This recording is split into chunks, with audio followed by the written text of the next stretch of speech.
Eu acho que agora foi. Vamos lá, gente, então. Pedir pra vocês abrirem Romanos 3. Tô resfriado, tá, gente? Por isso que eu tô passando o nariz, né? Vocês pensem alguma coisa. Tô com sono, acabei de chegar da faculdade. Né?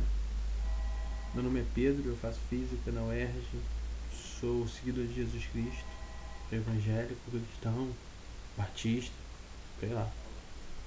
Essas três coisas me enquadram também. Vamos começar a ler então, tá? Romanos 3. Então, qual a vantagem de ser judeu? Será que ser circuncidado tem algum valor? Tem sim, e de muitas maneiras. E a primeira vantagem é que Deus entregou a sua mensagem aos cuidados dos judeus. Mas se alguns não foram fiéis, será que por isso Deus vai se fazer infiel? De modo algum. Que Deus continue a ser verdadeiro, mesmo que todas as pessoas sejam mentirosas, como dizem as Escrituras a respeito dele. Que fique provado que tu tens razão quando falas, e que seja vencedor quando fores julgado. Mas se as injustiças que cometemos servem para mostrar que Deus age com justiça, o que é que podemos dizer? Que Deus é injusto? Porque nos castiga? Porque, vamos parar aqui um pouco a pensar, às vezes a pessoa é cristã, aí faz alguma coisa errada e acha que Deus não vai tomar parte daquilo. Porque ele é cristão, ele está protegido. Então ele pode roubar, ele pode ir contra a palavra, ele pode fazer aquilo que ele prega para não fazer, né? E Deus não vai ser contra ele. Vai, vai. Por isso que eu não critico mais ninguém. Não quero saber de crítica. Não quero criticar ninguém negativamente. Até porque quando você julga, tem uma grande diferença entre criticar e julgar. Mas eu prefiro nem criticar. Eu coloco minha opinião à disposição. É igual eu tô fazendo aqui. Igual eu fiz o vídeo de resposta pro Rubens, igual eu tô postando esse vídeo aqui, também direcionado pro Rubens, para ver o que ele vai falar. Eu gostaria também que, se você pudesse, que está assistindo, comentasse, né? De forma positiva ou negativa. Vamos estudar e vamos aprender junto.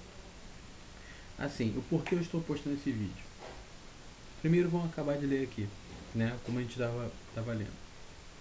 É claro que não. Vou voltar no 5. Mas se as injustiças que cometemos servem para mostrar que Deus age com justiça, o que é que podemos dizer? Que Deus é injusto quando nos castiga? Aí Paulo fala aqui.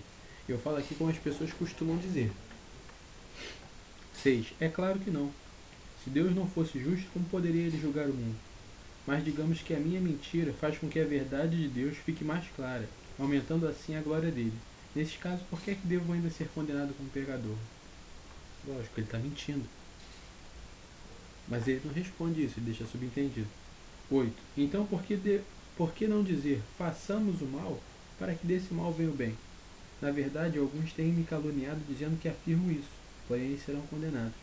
Ou seja, tem gente que lê um trechinho, é isso que eu queria falar.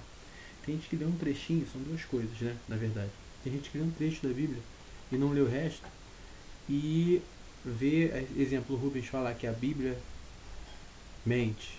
A Bíblia não é a palavra de Deus. Não.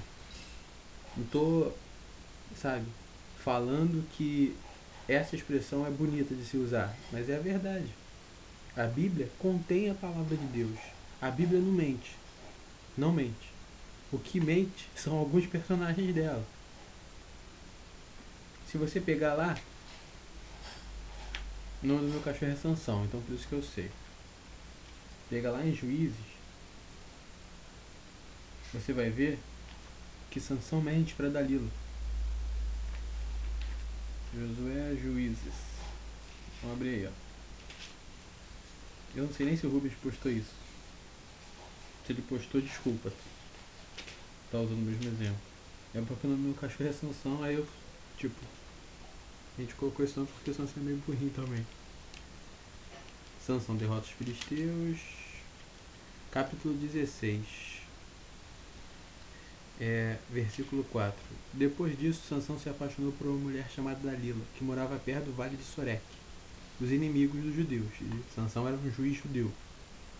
Então os governantes das 5 cidades dos filisteus foram falar com ela, e falaram-lhe assim: dê um jeito de Sansão contar a você porque ele é tão forte, e como é que podemos dominar, amarrar e deixá-lo sem defesa. Se você fizer isso, cada um de nós lhe dará 1.100 barras de prata. Para você ver que já tinha dinheiro na época também. Então Dalila pediu a Sansão: por favor, me conte o segredo da sua força. Se alguém quiser amarrar você e deixar sem defesa, o que é que devo fazer? Sansão respondeu: se me amarrarem com 7 cordas de arco novas, que ainda não secaram, eu ficarei fraco e serei como qualquer um. Aí os governadores filisteus trouxeram Dalila 7 cordas de arcos novas que ainda não tinham sido secas, e ela amarrou Sansão. Se a gente continuar, a gente vai ver que Sansão não perdeu a força. Sansão já perdeu a força quando perdeu o cabelo. Aí, porque Sansão mentiu a Bíblia mente? Não, não. Só que tem gente que acha que pode pegar um trecho da Bíblia e seguir. Não é assim. Você tem que adorar a Deus como Ele quer que você adore a Ele, não como você quer adorar Ele. Você tem que entender a palavra de Deus como Deus quer que você entenda a palavra dele, se colocando na posição de estudante, de servo, de aprendiz. Até porque se você não fizer isso, como é que Deus pode revelar o amor dele para você? Tá bom, essa é a primeira parte que eu queria falar. A segunda parte é a seguinte. Voltando a Romanos, se você perceber, ele vem falando muito sobre o judeu e não judeu. Paulo sempre foi claro com isso. E o que eu quero falar aqui é um problema que a gente está tendo em relação às igrejas. Hoje em dia a gente está tendo muitas, sei lá, cara, seitas. Desculpa pra quem é dessa igreja, mas pra mim não é. Entendeu? Não se enquadra. Por quê? As pessoas seguem os antigos rituais de cabala, de judaísmo antigo, arcaico. Sendo que Jesus condenava isso. Jesus condenava os fariseus e os saduceus exatamente por isso. Os fariseus e os saduceus, eles eram aprendizes da cabala. Para quem não sabe, a cabala é o início da maçonaria. São 2 ritos que existem na maçonaria, né? É a cabala e o rito escocês. Mas isso aí o Rubens fala, o Pedrosa fala, ou qualquer um conspiracionista que estude, ou não, até alguém que estude um pouquinho pode falar mais do que eu sobre isso, né? Mas o que eu quero dizer é o seguinte: a gente não pode deixar que isso entre na nossa casa como uma coisa boa. Porque é o seguinte, o nome de Deus é Yehoshua, o nome de Jesus é esse. Yehavé é o nome de Deus. Javé é o nome de Deus. Jeová, testemunha, sou testemunho de Jeová. Isso é errado, cara. Isso não é certo, não. Sabe por quê? O nome de Deus é impronunciável aos lábios humanos. Entendeu? Deus escreveu o nome dele no seu coração. Se você aceitou a Cristo, porque Paulo também fala o seguinte: o que a pessoa precisa fazer para ser salvo? Clamar nos lábios e acreditar no coração. Se você fez isso, o que acontece? Deus escreve o nome dele no seu coração. E toda vez que você quer clamar ele, você vai clamar. E não importa o que você falar. Se você chamar ele pelo cargo dele, que é Deus, ele vai escutar. Se você chamar de Senhor, porque ele é um Senhor da sua vida, ele vai escutar. Rosa de Saron, ele vai escutar. Jesus Cristo, ele vai escutar. Messias, ele vai escutar. Yehoshua, ele vai escutar. Yehoavé, ele vai escutar. Javé, ele vai escutar. Jeová, Jeová Jireh, Jeová Shammah, igual a música, né? Então o que eu quero falar é isso, cara. A gente está caminhando para trás, ao invés de progredir. Eu tô vendo que as igrejas estão se separando ao invés de se juntar. Não tô falando que a gente tem que se juntar todos juntos e ignorar. Eu tô falando o seguinte: se a gente segue a Cristo, eu acredito que temos de caminhar fraternamente, irmanamente, porque somos irmãos em Cristo, não abrindo mão da individualidade de cada um, correto? Mas eu acho que além da individualidade tem que ter um amor. Até porque se não tiver o amor, a gente vai ter grupos em igreja, panelas, o que é um problema, porque você não pode ter isso. Se você tiver divisões e facções, você está lá igual a igreja de Corinto, né, que não conseguia levar nada para frente. Não estou falando para criticar essas pessoas, a intenção deles talvez seja boa, talvez, sabe? Mas o que eu estou falando é o seguinte: a gente não pode retroceder ao que Cristo desmontou. E o que Cristo proporciona a gente hoje em dia é isso, não é a gente voltar. Entende? Eu vi uma igreja há pouco tempo atrás que se intitulava Igreja do Judaísmo Messiânico. Poxa, se é judaísmo não é messiânico. O judeu não acredita em Cristo como Messias. Eles estão esperando o Messias, Maitara lá, né? Que é o filho do Gadu, que é da nova ordem mundial.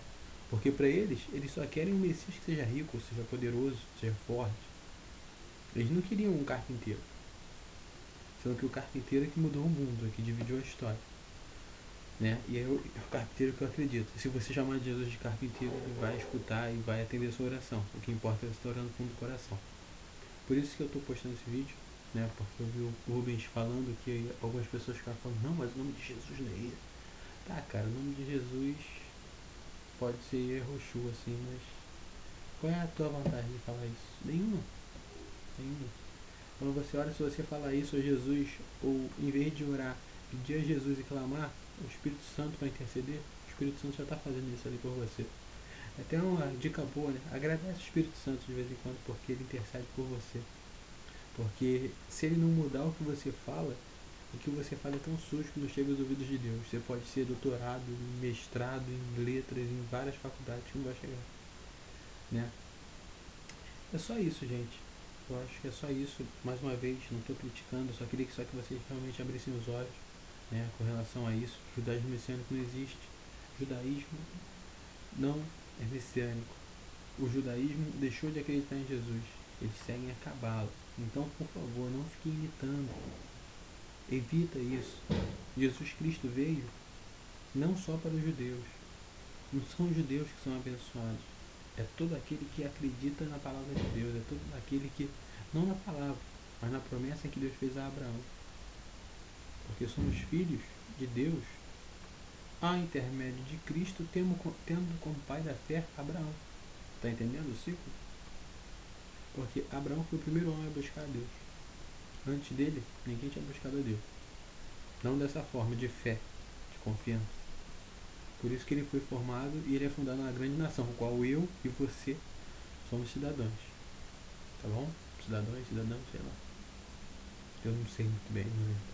Acho que é cidadão. Então é isso. Então deixo um grande abraço para vocês. Não estou querendo aparecer. Mais uma vez estou aprendendo. Quem quiser apostar, quiser ajudar aí, estamos aí para isso. Obrigado pela oportunidade e fiquem com Deus.